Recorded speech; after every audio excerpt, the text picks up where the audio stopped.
Blackbeard says, do people honestly believe that crime will somehow magically stop once police are gone? And what do we do with criminals? Yeah, I mean, I don't think they care, Blackbeard. I think they want more rampant crime so that because the more upset everything is, the more they can argue that they need a socialist revolution. And, Yes.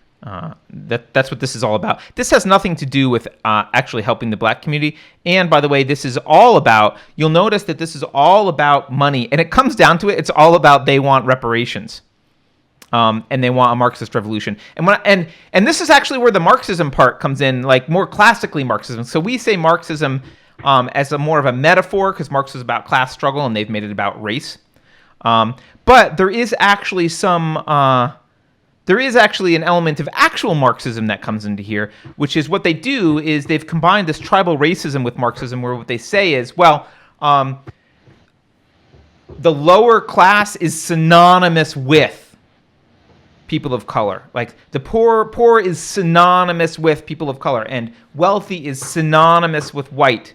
And so then they actually do couch their arguments in more classical Marxist rhetoric, which is, the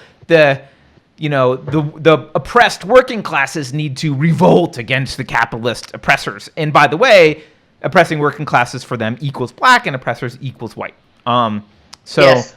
They do still have actually an element of more classical Marxism even today woven through. And you can see that when people get in arguments about this stuff. And I've seen some stuff on Twitter and on YouTube in comments and stuff about, well, do you think that blacks aren't worse off? Like, do you think slavery hurt us, and shouldn't we get some kind of reparations for that? And blah, blah, blah. Like, it's all about the money. It's all about reparation. It's all about money. It's all about money, and it's all about a Marxist revolution. That's what it's all about. And by the way, saying that you're an individualist and that people living today don't owe other people living today things that they didn't actually, like things that aren't a result of their behavior. Like, you don't owe anything today. If you didn't harm someone, you don't owe them. Saying that is not the same thing as saying stuff that happened in the past had an effect on future generations. Absolutely it did. Did slavery have an effect on the black community in America? Yes. Yes.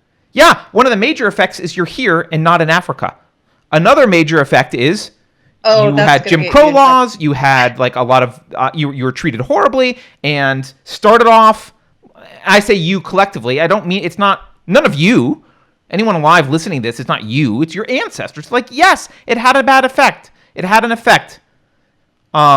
Everything has an effect in history, right?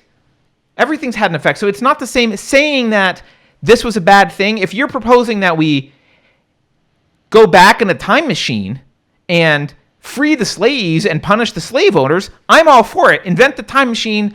Well, I'll go with you. That's a great idea. But that's not what you're suggesting. You're saying people who have the same skin color today as the small percentage of people in the past who did these bad things, all the people who have the same color today, skin color, as people in the past who had that skin color who were oppressed by that small percent. It makes no sense. That's not how morality works. That's not how justice works. Justice is an individualist idea. There's no such thing as a collective justice unless you're a tribalist. I was thinking about this. We've called it collectivism. This is tribalism. This is the primitive base tribalism. This is my tribe was wronged 4 centuries ago by your tribe. Your tribe needs to make restitution to my tribe. This is tribalism. This is pure, unadulterated, primitive tribalism, which is gross and backward and has no place in modern discourse.